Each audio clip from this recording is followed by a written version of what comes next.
Okay, we will go ahead and get started. Welcome, everybody. My name's Laurie Gilman. I'm owner of City Bookshop, and we're really glad to see you all here tonight. Tonight is my favorite kind of event, which is a local author, not only local, but a neighborhood author. And not only a neighborhood author, but we actually live on the same block. It's a small town, as we all know.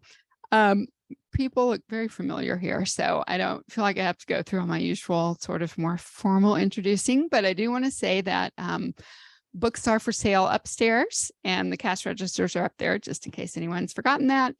You can purchase books up there and then have them signed afterwards. What else? Restrooms are also upstairs to the left, back past the cash registers. And I always have to say, if you're not already following us on social media, and that's a thing that you do, please follow us. You can just look up City Bookshop and find us everywhere.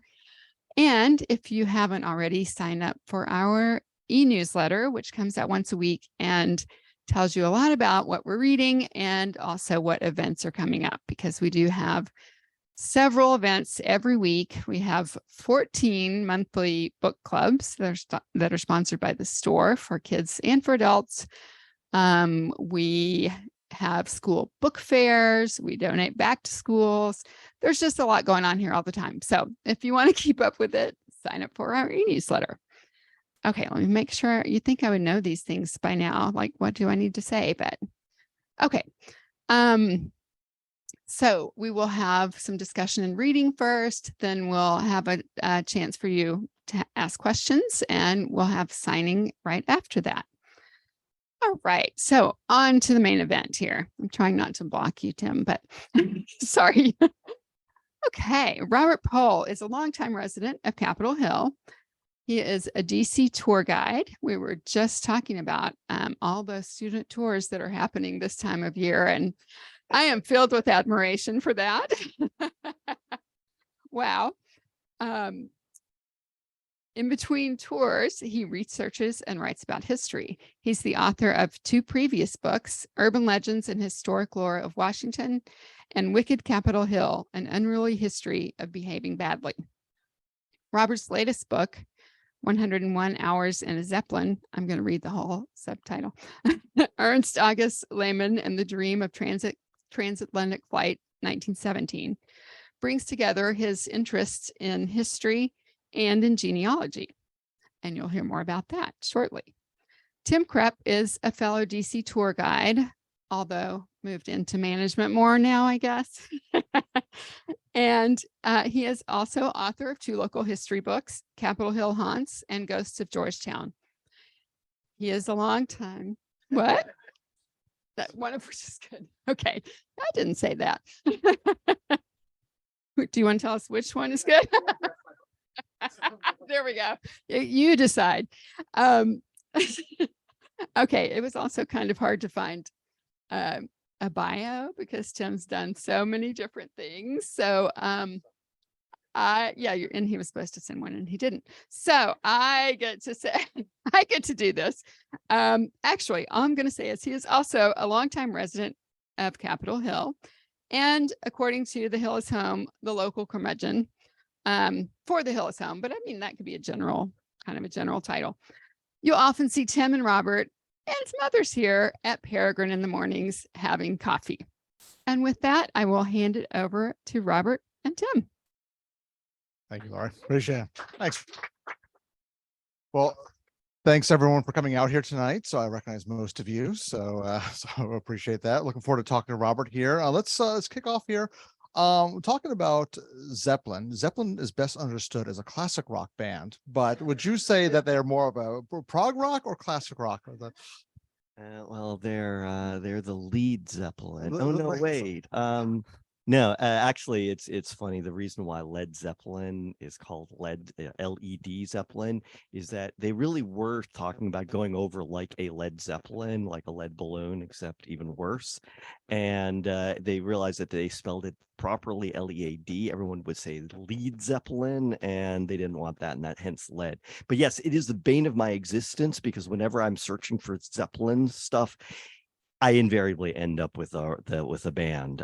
So I have no opinion about them other than that they get in my way, and I don't like that. So tell me a little bit about what spurred this. Why I think folks here want to know where did this come from? What was the idea of this? It all goes back to actually what my dad did after he retired. He and my mother moved back to Germany, or half time to Germany originally. And he started going through the old family papers.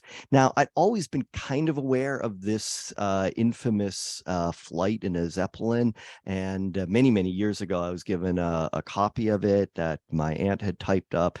But I didn't really sort of fully grasp the importance of this when I originally read it many, many years ago.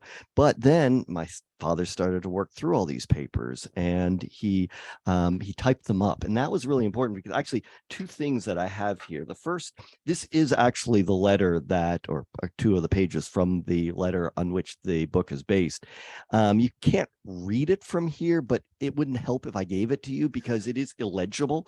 Not only it's my grandfather's handwriting, and he tended to write with stumpy pencils, so that was bad, but it's also written in an old German handwriting that nobody who's gone to school since basically World War II can even read. My father started school before World War II. He learned this in school. He can still read this. So it was incredibly important that he took on this job of typing up all these letters. And that was a huge task. I mean, I put this together. These are the letters just from the war years, so 14 to 18. So you get a sense of how much he wrote.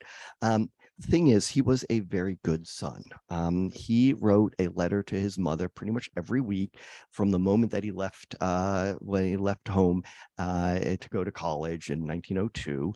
And so he would write these very long letters, very well written too. He is actually a really good writer. So anyway, Ian, that's the bar that has been set now for you when you go to college in the fall.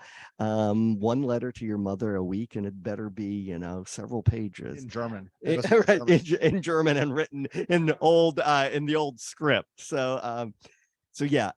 So anyway, so my father did all this work and turned it over to me, and I suddenly realized that, wow, there is a huge amount of information here, and this is really something that could make a book. And then my father's 80th birthday was coming up, and so I thought, oh, hey, I'll put something together for that. And it was kind of the version 0 of this book. It was basically this letter plus a translation of it, plus some footnotes, and a little bit about the captain of the airship and a few other topics like that. My dad said, this is really nice, but it really needs to be turned into a sort of a continuous flow through it. You're just kind of jumping around from topic to topic. You need one arc through it. And I'm like, yeah, you're absolutely right. And I proceeded to do nothing for about 8 years. I mean, I was still like, whenever I was, at home and had nothing better to do and no chores to do, I would sort of poke around and do a little bit of research here and there. But I didn't have a goal. I certainly didn't have a deadline. Well, and then it's getting towards my dad's 90th birthday. And I'm like, you know what? I'm going to do this. And so I sat down and put together all of this stuff, that original text, and then all the research that I'd done. And in fact, actually, midway through that time, my father and I went to a Zeppelin a museum that's up in the north of Germany, one of the old Zeppelin bases, and they let me go into their archive, and I scanned a bunch of really good information. So that helped give me well beyond what my grandfather had written, and I had like a framework that I could now patch his stories to. So I really knew where exactly they had flown, et cetera, et cetera. I actually discovered also that, yeah, he was pretty accurate in what he wrote. So that was always good to see that that matched up nicely. Anyway, so for my dad's 90th birthday, I had this. Now that was 4 years ago, and then COVID hit, and so like every other author in this country, I said, hey, this is my opportunity. And so I sent it into a publisher, and finally, it took a couple of years, as always, but yeah, it came out a week ago. So anyway, that's the long story about how this came to be. So for those that have not yet read it, or more importantly, bought it, and then go through that, the story is your grandfather's account of 101 hours in this lengthy, and we'll get to that fight in a second, interspersed with a general discussion history of letter than air, aircraft, Zeppelins, things like that, which I think makes it flow kind of interesting. So it's not just a narrative. The context of it is this super record breaking flight. Now, your grandfather is not a crew member of this Zeppelin. He's along for the ride. Why is he along on this lengthy flight? Because he became friends with Ernst August Lehmann. So Lehmann being the captain of the airship, exactly. So what happened is that my grandfather was a physicist. He got his PhD in Berlin. His boss was Albert Einstein, and he when the war started, he was like, okay, I really want to do my part for the war effort. But he was 30 years or almost 30 years old, and he had never served in the army before, so they had no interest in him, and he was very irritated by that.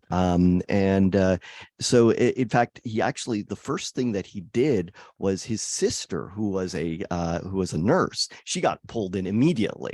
And so she was at her work, and the nurse that was in charge of the X-ray machines had to go home to deal with something, and so they didn't have anybody that knew how to deal with X-rays. Well, that's exactly what my grandfather had studied. So he went in and he ran the X-ray machine, and he realized that they had pretty decent technology in the army hospitals, but not the reserve hospitals. So he's like, oh, I will organize these X-ray machines for the reserve hospital. So he spent a couple of weeks doing that, and then he was invited to meet with some airship people. It was kind of a random meeting. He was a member of the German Physical Society, and as part of that meeting, or after the meeting, when the real work happens in the bar, he met somebody who was like, oh yeah, I think the airship people, they're definitely looking for people. You should come by. And they did indeed. The Army airship had a thing they wanted, namely to figure out where an airship is using the brand new technology of radio waves.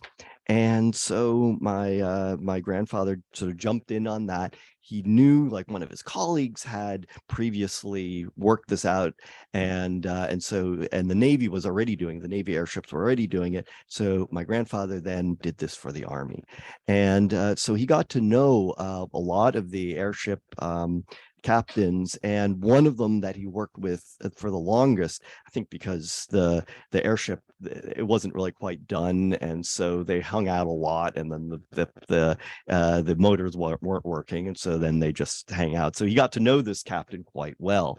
And anyway, so my grandfather did that for about a year or so, and then he went back to university, because I think part of it was he realized that this whole war thing is not a good idea. Like, and that whole thing about like going off into battle and fighting, definitely not for him. And so he was kind of happy to go back to the If I can jump in though, that's not how he started off with. Oh, God, no. You want to tell about how? No. I mean, at the beginning of the war, he was like, oh, these dastardly British, perfidious Albion, the nation of shopkeepers that have forced us into this war. And in fact, he's walking in the street on the day, one of the days that something was going on, and he comes face to face with a British ambassador who's like just going to like the foreign office to like retrieve his passport so he can go home. And my grandfather is so incensed that he's like ready to punch this guy in the face, and only a cop who like basically holds a pistol on him, says get away from him, stops him from committing, well, even worse insult than what was already going on in the battlefield. So yeah, he was big time into the war. But as the war, and especially, he was always very fond of his food. In fact, I mean, he was about 10 years old when I died. When he died, I was 10 years old when he died. Let me get that straight.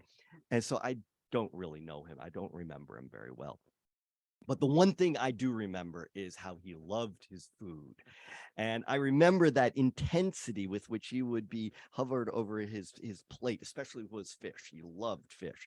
And it was like you couldn't talk to him when he was out. So he loved his food. And when food started getting scarce in Germany during the war, that's when he started to say, wait a minute, this may not be the greatest idea that I've ever had here. He talks about food a lot in the book. There's a lot of discussion of what they're eating, what they're not eating, what's available. Do you think that love of food came from the scarcity or gratitude afterwards, or did he seem to enjoy the food before the war? I think he enjoyed his food from the get-go. Yes. So but the scarcity definitely, sharpened that. He really appreciated what he had afterwards. And speaking of food, perhaps my favorite anecdote in this thing is during the flight, they're taking this lengthy 4-day flight. They have a special treat. Do you want to share what that special treat is about halfway through the flight? Yeah. The Okay. captain says, all right, time for our one warm meal. Yeah. Which is pea soup. And they're very excited by this. I haven't eaten food I've been this excited for in a while. And it's right, it's because I mean he describes it's really kind of interesting. He describes, the food that he's given, and I mean most of it is bread because Germany, but also a sausage, and I mean it's cheese and chocolate. It's pretty good, but none of it, of course, warm.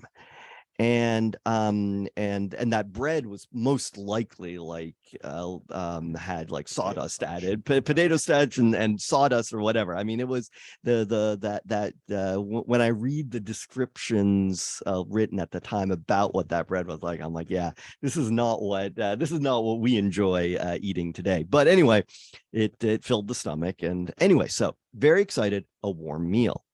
Now, the whole thing was a little dodgy because the way that you heated it is that they had to, there was underneath the airship, there's a big a cabin that's suspended underneath the front of the airship. And there's actually an engine in the back of that. So I can't imagine how loud all of this was. But the way you would heat it is you would connect a double-sided vat to the heating system or the cooling system, and that would flow through and warm up this pot of pea soup. Yeah, so which is fine until one of the airmen decided that he was going to descend down into the main cabin there to eat it. Fortunately, to do that, you had to go essentially outside the airship. Of course, what happened is the wind caught it and splattered it all over his chest, and so everybody laughed and decided that they were going to eat it in the rump of the airship. So that was the first problem, but they made that work out. Now, a lot of them decided that since this was a one plate of warm food, they would want to lengthen it, so they put some of that bread into it, which had horrible consequences to people's guts, like almost instantly. Like at first they're all trying to and within minutes it is just one fart fest. What I mean, there's no other way of describing it. And he's like, yeah, I'm pretty pessimistic, and this was way worse than I even would have guessed. So anyway, so bad enough, right? Now, he spent most of his time in the very, very back of the ship because there's a gun platform at the very, very end of the ship.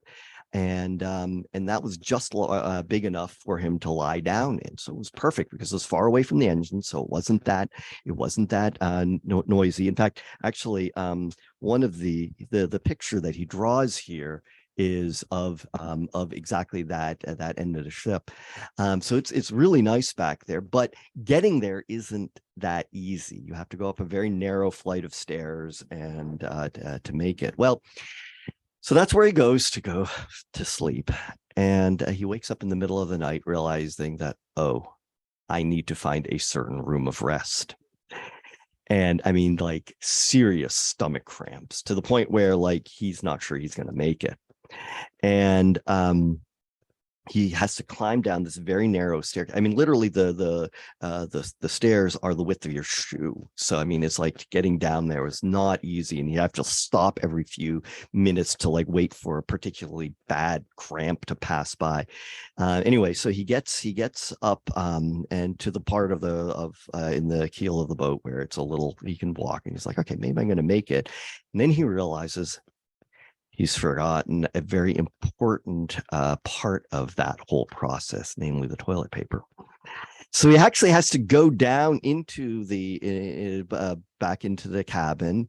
He sort of goes in and he sort of, oh, so where are we? Like he sort of chats with the pilot there to like make it not so obvious what he's up to. And then he goes up and he does manage to find relief. Anyway, he goes back to sleep, and he wakes up an hour later, and now he comes down, and the moment he gets into the main body of the ship, he smells that, oh, I'm not the only one that has this issue.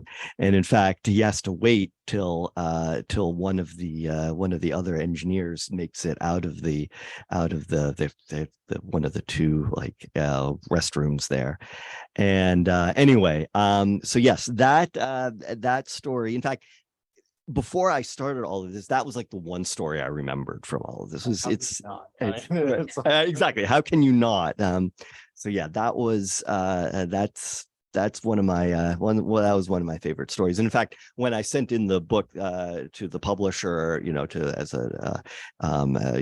tell them about the book before they could decide whether to do it, they asked for a chapter, and I'm like, yeah, that's obviously the chapter I have to send here. I mean, I am basically a 13-year-old, so it did stick in my memory as well. But, yeah, no, it was a great job. So as I'm reading this book, and I'm going through the book, and it's interspersed. It's the narrative of the flight itself, again with this discussion of this emerging technology, and it starts with Ben Franklin watching the balloon go up in Paris, and he has the famous quote. Someone goes like, "What good is this?" And like, "What good is a newborn baby?" With this idea of technology developing and promises, and I go through that, and I'm struck by the similarity of this time period. This technology is just booming. You talked about the radio waves that your grandfather is working on. The automation is happening here. So you're starting to have vehicles. The tank is developed. The airplane will put in of it, and the Zeppelin is part of that. But unlike the rest of it, it ends up going nowhere long term. So it turns out to be as useless as a newborn baby in the long term. But Right. And to the point that the biggest cultural history of it is the band from the 70s versus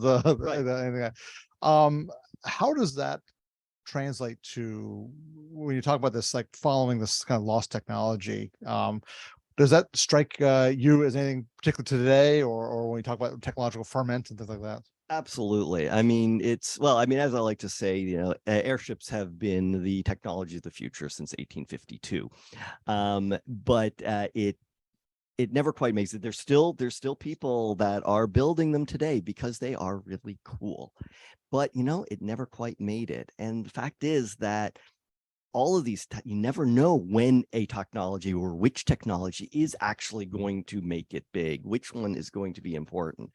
They thought in World War I, it was going to be the Zeppelin. Well, it turned out to be the truck that was the actual, important technology that allowed the American breakthroughs to actually get somewhere. So yeah, whenever I look at a technology today that, oh, this is the thing of the future, I'm like, yeah, well, so are airships. So like AI, that's the big one that everyone's talking about now. Now, AI has come a huge long way since I studied computer science 25 years ago, 30 years ago. Sorry, don't want to think about that. But yeah, back then AI was, that we kind of had fun with that back in the day. We realized that's not going anywhere. There's a couple of people that are still sort of messing around with it, but it's not really. Well, now, yes, AI definitely has some real real chops. And in fact, I realized one of those when I was writing the book. There was one attack on a Finnish submarine base, and the only article I could find about this attack was in Finnish. And when I tried to translate it 15 years ago, sort of my first go around on the book, it was not a very good translation. But then I tried again this time, and it was remarkable how good that translation was. I could read this, I could understand it, and it made sense. So yes, AI has come a huge long way. Whether it is going to fundamentally change everything, or is it going to remain sort of a very small sliver? Because again, Zeppelins continue to exist. I was just looking today, for about 400 euros, I can take a 90-minute flight around Germany in a Zeppelin. And well, if enough of you guys buy this book, I'm going to be able to do that. But I mean, that's a very, very small thing there. And who knows, people keep trying, but yeah, all these, so I've become very much a technology skeptic because of this. Yeah, no, now the actual building Zeppelin was fascinating. I love your discussion. First of all, I did not know this. It's not one giant big bag of hydrogen. It is what, 19 separate little bags. So I always assumed you could just go in there and breathe hydrogen. Turns out hydrogen is also very, very small. Who knew? So it leaks out of things. And so how many cows were needed to make one? Oh, you'll have to read the book. I've forgotten again. But yes, so what those bags were made out of was a cow. Well, usually people say intestine, but I'm pretty sure it was actually the appendix, called a cecum of a cow. They have appendices as well. In fact, I think they actually need them for for the digestive process. And it's got a are we back at farting again? Yeah. It's got to keep that methane bottled up. And so it's very resilient and very thin. So it's perfect. And you basically, the pieces are all about this size of one of these pages here. And they have to be doped together onto substrate, which is, cotton or something like that. It's a huge number of these that get put together. So a huge number of cows that have to die in order to exactly. Unfortunately, actually, that was an interesting sidelight. So I found an article from 1923 that purported to explain exactly how this all worked. And since then, people have quoted this article endlessly.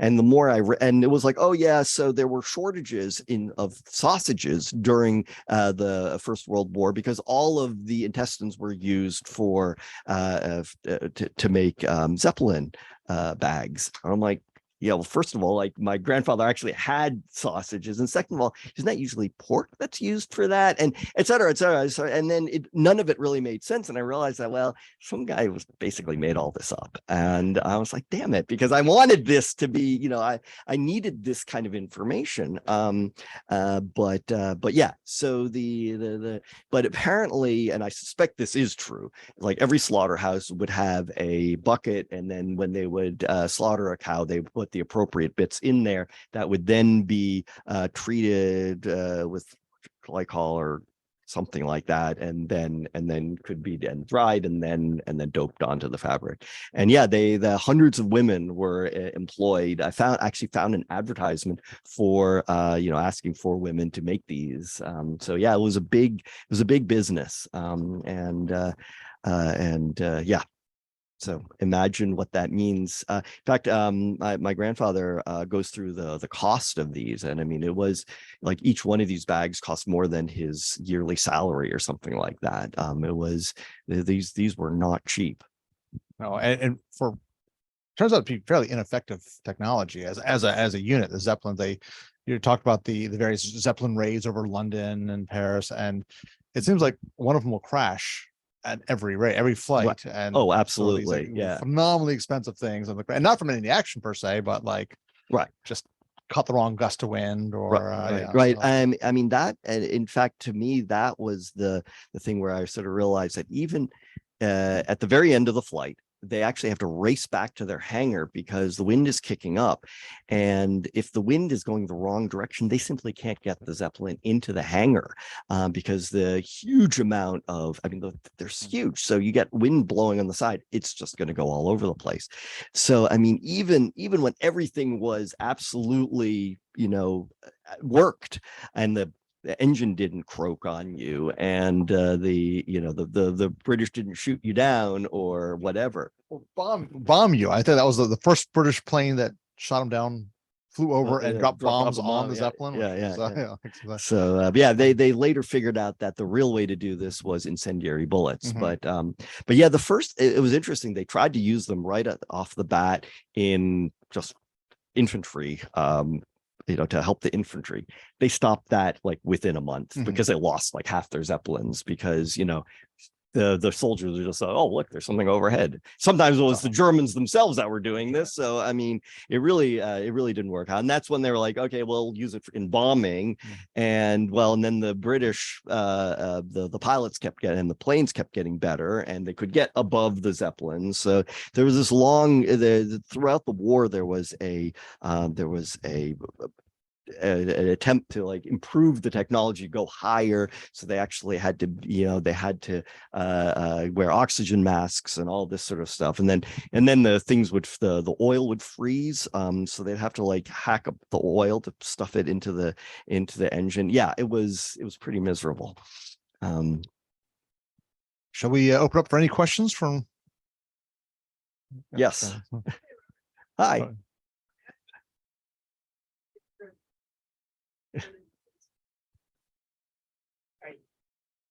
Big balloonish thing, we'll call it. And then I understood it, the cabin's under here, right? Right. So when you were talking about going out and down and getting splattered with pea soup and everything, were they literally out of the cabin, like there's nothing between you and? But again, my yes. Perfect. I will do that. So the question is, when they would go from the main airship down into the cabin below, were they outside? Yes. And so if again, thankfully, my grandfather describes this very well, because I've never seen this before.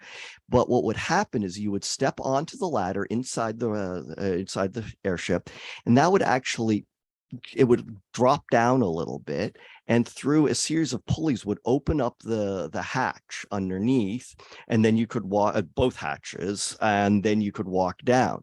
The key thing though was that you were on the forward end of it, so the air is actually pushing you against the ladder, and that's how that worked. Because otherwise that seemed pretty risky to me. But yeah, well, and even you mentioned the hammock that he's sleeping in, right? Because like he's on a hammock, and if you step down and you miss the gangway, you go right through the you go right through the so because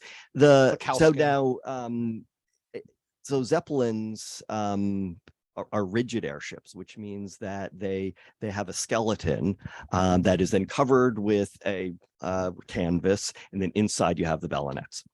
That canvas is not terribly sturdy, and so yes, if my grandfather had rolled out of that hammock, he would have gone right through. In fact, it was set up that way. It was like they would have water and other heavy things in there, the ballast there, and in an emergency they would literally just drop it through the canvas. So I mean, it was designed this way. So yeah, he was very worried. So the first night he slept in this hammock, and he was extremely nervous because he knew he kind of thrashed around in his sleep, and so he kind of wedged himself in there. I don't think he slept very well, so that's why he went out to the back of the airship for the rest of the time, because that he didn't want to. And I believe in the famous pea soup incident, a couple of the airmen, right, they would open the hatches right next to so there's the gangway in the right, and then use that, and just instead of like getting into the actual bathroom, which I mean, that took way more athletic ability than my grandfather had. He gotta go. yeah, exactly, yeah, because he was taking too long, and they're like, all right, that's it, we're gonna risk it here. What level of altitude is Zeppelin? So of course, first question, what level of altitudes?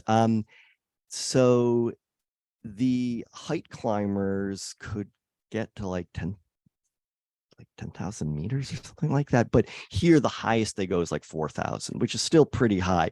But most of the time, they're like between 500 and 1,000 meters. So, yeah. So which meant that he could really sort of see everything laid out below him, and which he took full advantage of. So yeah, so during this flight, they are flying over the Baltic Sea, and the war is much further to the west or south, and of course you have the Sweden, which is neutral up there, and so they don't have to worry about being shot at. Yeah. Was there anything that surprised you when you were doing research that you were not expecting? Is there anything that surprised me? Wow, I'd have to think about that. Yes, there were a number of things, but I think the thing that really got me was like how often people would get a airship off the ground and be like, oh, we're flying across the Atlantic next. That hubris, what really kind of shocked me. It's like, I mean, and then when one guy decides that instead of doing that, they're going to try to fly from Minneapolis to New York to show that, proof of concept without being over the ocean. I was like, yes, go, that I think that's what surprised me the most, is just the willingness to believe that, I mean, it really reminded me of, H.G. Wells or whatever, where it's like the guy, on page 1, the guy has an idea, and by page 5, he's flying around the world, like, no, it doesn't work that way. They have like 2 successful flights in a balloon. I'm like, yeah, sure, let's take it across the Atlantic. Yeah, exactly. It's sometimes not even that. Sure, the last 15 people died doing this, but we'll be good. Yeah. And to be honest, I mean, there were also grifters. So unsurprisingly, there were grifters involved, and it all reminded me of the tech ferment today, of like some really good ideas, and then a lot of people like raising money off of them. Right. So. Right. And so yeah, I think that's what really, and then Lehman decides, hey, let's prove that we can actually fly for 100 hours in a safe environment before we try going across the ocean. We got a question in the back there, Sam. So I'm wondering if you could say a little bit about whether the experience of flying was it enjoyable? Oh yes. And as the second part of the question, because obviously today airlines are facing the issue with climate change because they have no solution to reducing their emissions. I'm wondering for like short haul flights, or whether Zeppelin could potentially. This is it. They've been waiting a century and a half. This is their moment. This is their moment. Yeah. Okay. So the question is, first of all, is this enjoyable? Absolutely. I mean, at the very end of the letter, he's finishing up this letter. In fact, he keeps adding more to the letter because he wants his mother to understand what an amazing experience this is, and how he would love to take her up, just for a brief flight, but just because this is, he's up there, the sky, the Milky Way is above him. You can feel the wind is sort of, going by. This is middle of or end of July, so it's beautifully warm, and it's just, he's like, this is amazing, and he brings that out very well. So yes, so the joy in an airship, I can vouch for that without having been on board one. The second question is whether this is an option for airlines to reduce their emissions. No. And I mean, and again, it's the problem is that there are issues of physics that will make it impossible. You have to have the air has to be just right. You can't have too much wind. The wind has to be in the right direction. There are just limits to what you can do, and so yeah, I'm like, I'm amused that there's always somebody, because I follow a lot of, like, on Twitter and that sort of thing, I follow a lot of people that like airships, because there's a fair number of them out there. And there's there's some airship that somebody's working on. I think Sergey Brin is currently working on one. And I'm like, yeah, I love it. But meanwhile, like, where does it work? Well, the Goodyear balloon, or the Goodyear blimp, is no longer a Goodyear blimp. It is a Goodyear Zeppelin NT, and that is the same one that you can buy your trips on in Germany. But this is a couple of months a year. This is not something you could do. And even back in the heyday of the Hindenburg and Graf Zeppelin, they would only fly, from the Hindenburg crashed in Lakehurst in May, and that was the second flight across the Atlantic for that year. So they could really And last. yes, exactly, second and last. And so I mean, there's only about 6 months of the year that you could fly across the ocean anyway. So I think, and none of these major problems, okay, the whole burning up thing, yeah, we can solve that through using helium, but the fact that the weather just won't allow you to do as many flights as you'd like, that's probably what would really be a problem. Yeah. Two questions. First of all, what's the difference between a blimp and a Zeppelin, or they're just other manufacturers and those are just brand names? The difference between a blimp and a Zeppelin. So these are all airships, and airships, there are 3 different types of them. There are non-rigid airships, which is essentially a balloon that has an engine attached to it. You have a semi-rigid, which is a balloon that has a keel underneath it that then the engines are attached to, and then a rigid Zeppelin, which is which has a skeleton around the outside made out of aluminum, or today actually probably more likely to use like carbon fiber or something like that. And then the balloons with inside. So if that's not filled with the lifting gas, it will look exactly the same, whereas the other two would look significantly shrunken then. Then Zeppelins are a brand of airship, and they used to be rigid. Today, the Zeppelin NT is, I believe, a semi-rigid. So it no longer has that outside skeleton. So. Yeah, no, I do go through that. Yeah. And dirigible means. And dirigible means, again, it's the same thing as airship. It is simply a lighter than air. It means it can be steered. Yes, exactly. Exactly. Second question, they're a World War I Zeppelin arms race, or did the Allies always effectively say, wow, those are dumb, we're gonna fly airplanes, beat those down? Was there an arms race in Zeppelins or airships? No. However, having said that, the British, in fact, did have their own North Sea class of airships. And in fact, when Lehmann took off on this record-setting flight, the record he needed to beat was one that had been set by the British the previous year or so.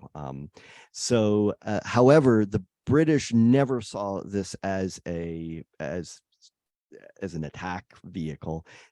For reconnaissance or something like that, that's what they were looking for. But I mean, they built a dozen airships in that time. And then the US actually had a number of them, but I don't think that any were used in war.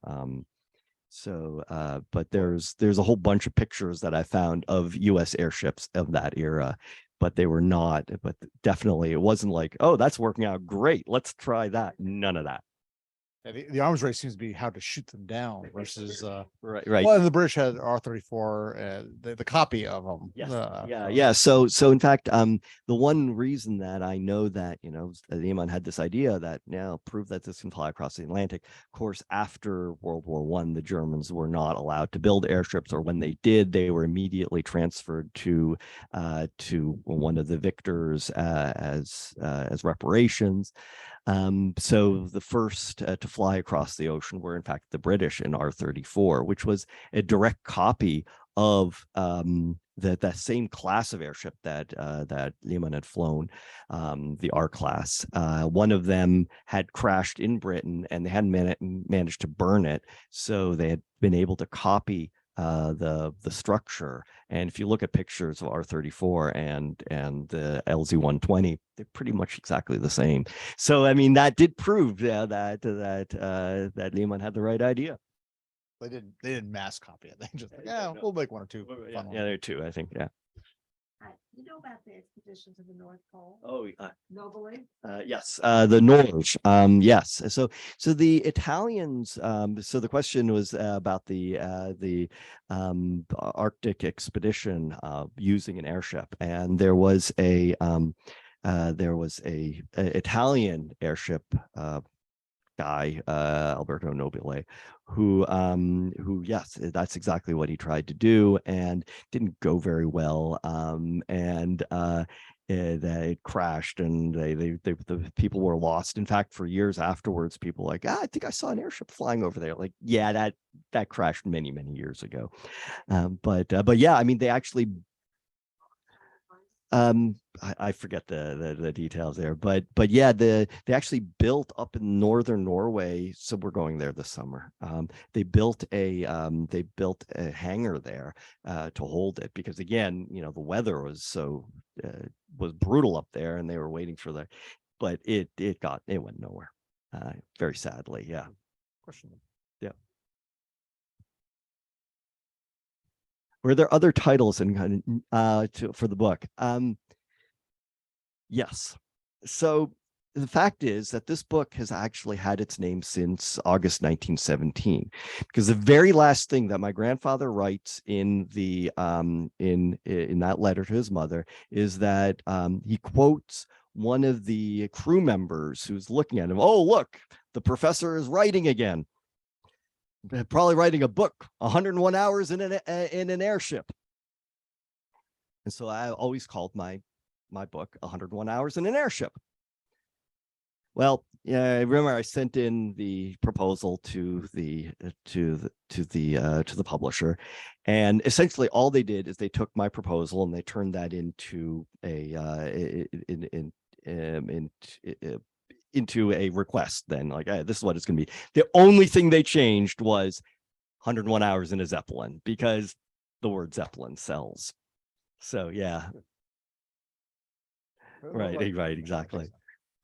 Just a clarification. Yeah. So when Zeppelins were involved in wartime or in raids, for example, they weren't actually weaponized, right? It was just reconnaissance, or were they dropping bombs? So the question is, were Zeppelins weaponized? Absolutely. They dropped bombs onto London, and Well, they dropped bombs somewhere and said it was London. yes, that was much more. But yeah, if you go around Britain today, you will find on walls, so and so many people were killed in a Zeppelin raid here in 1916 or whatever. And they also did have machine guns on board. And in fact, that's where there was a machine gun nest on the very top of the Zeppelin and in the back. My grandfather describes both of them. 3 Zeppelins on the 3 machine guns in the top, 1 in the back. They weren't actually mounted for this flight, obviously, but those were, of course, more defensive than anything. But yes, there's bombs there. So how accurate is Indiana Jones, the third one? Well, the one part that is very accurate is when he throws the guy out the window, turns around and says, "No ticket," and all the Germans immediately hold out their tickets to him. That is extremely accurate. Yes, my German friends they lose it at that scene.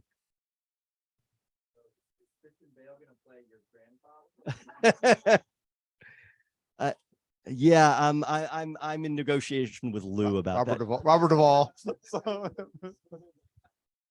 The question is whether Christian Bale is going to play my grandfather in the filming of this, and I'm talking with Lou Bayard about that, because he's my expert in that aspect of things.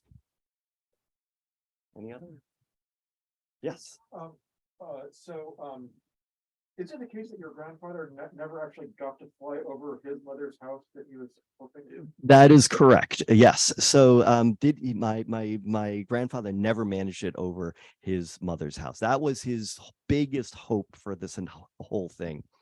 And in fact, that's always made me kind of wonder, like, was this actually a successful flight or not? Because they didn't manage to get exactly where they wanted to go, but they did start and end where they wanted to. So that's a good thing. And having to, change course along the way, that's certainly part of it. But yeah, in fact, this picture here, this is a postcard. So I've been digging through the Pohl family archives. I should probably back up. I mentioned that my father had all these letters and typed them all up. But I should explain that my grandfather, before the Second World War, was living in a basically downtown of the city. In fact, on top of the physics lab there. And as they got towards the war, he was like, wait, I've seen this film before. I didn't like the way it ended last time, and I should have a house outside the city. And so that's what he did. They moved there in 1939, and that's in fact the house that my parents are still living in today. And after the war, both his mother and his mother-in-law moved in with them because they're in fact, his mother had to sell that house in northern Germany in order to pay the taxes that were levied on all Germans that had something after the war. So all of them brought kind of all of their stuff that they had collected, including huge numbers of letters and postcards. So this is a postcard that was written by my aunt, my father's sister, sometime in the 30s. And it's an aerial view of exactly where my grandmother or where my great grandmother used to live. This is the view that my grandfather was hoping to see the entire time and never managed it. And it was actually taken from, as far as I can tell, it was taken from the Hansa, which was a pre-war airship that my grandfather used, that he flew around in while he was testing out the whole radio direction finding. So that was kind of it was like, thank God they just collected everything. They're kind of pack rats.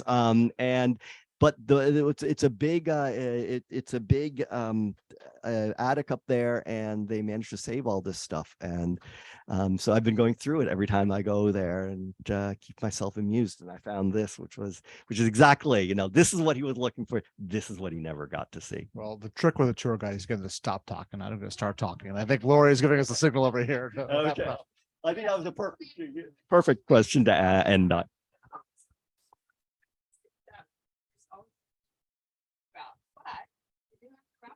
And we will, if you could just hold up your chairs and lean them against the bookcases on either side, we will get a table